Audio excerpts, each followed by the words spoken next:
when Priscilla was pregnant with Max and we were thinking about the world that we wanted her to grow up in, we kind of thought about the world is getting better in a lot of ways, right? But there are these big step change things that we can do in the world if we work together and really just invest in them, right? A lot of, rightfully a lot of the money that we spend as a society and the energy goes towards today's problems.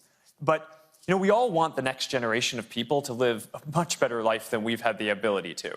And, so you can ask these big questions like, can students learn 100 times more than they learn today? I think the answer to that is yes, and I'll get to why in a second. Can we, by the end of this century, get to a point where we can cure or treat, all of the different diseases that come up in the world? I think the answer to that is yes. Can we build inclusive communities that are welcoming around the world? Can we effectively eliminate poverty and make sure that everyone has access to health care and help spread more equal rights? These I think are some of the big challenges that we have for the next generation. And I think we have a responsibility to invest in those. And some of these things I actually think no one will be able to do them by themselves. But go back to the education question for a second. There's this new trend towards more personalized learning.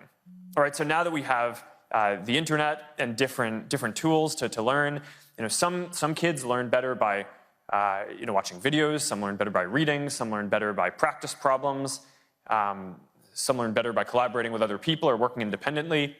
Having the ability to learn using the method that matters the most to you is going to help every child get ahead, right? Being able to focus more time on the things that are challenging and fun for you will help you get ahead, right? So some concepts you might just get immediately and others might be hard, but in today's education system, you kind of need to spend the same amount of time on everything.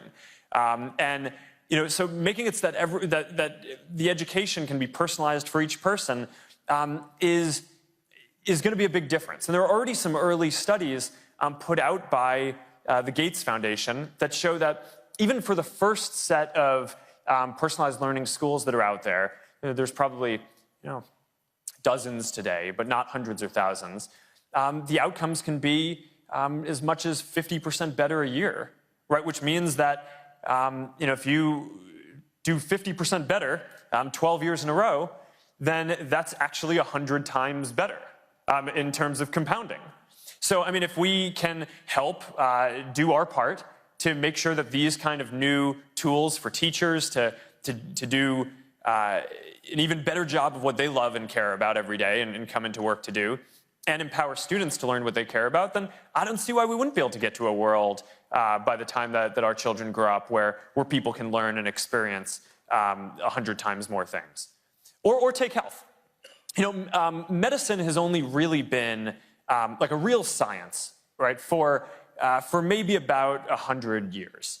Right? People have worked on cures and things before then, but the real kind of scientific method applied towards medicine has not been a thing for that long. And think about all the progress we've made. There are diseases that don't exist anymore, that previously killed tons of people. A lot of diseases that killed a lot of people still are around, but now we can just manage a lot better. And of all the things that we die from, there are really only a handful of major categories of things that I think that we can make a huge amount of progress on. And it's not that we'll be able to cure everything up front so that no one gets sick, but I actually think that if we invest a huge amount of resources in this as a society, then we can get to a point where our children and their children will live in a world where most or all of the diseases either have been cured or are treatable. Or there are areas like building inclusive communities. This is something in the U.S. I've been very active in immigration reform. And, coming here in Germany, I just have to say that German leadership in the refugee crisis, I think has been inspiring and is a model for the world. And, I look around the world. I travel around to lots of places, and there are a lot of countries where people are turning inwards, right? Because there are challenges everywhere, and there are real challenges. But it takes courage and humanity to realize that there are people out there who need a home, and building these kind of inclusive communities is ultimately going to be the best thing for the world. And I hope that more countries follow Germany's lead on this. I hope the U.S. follows Germany's lead on this.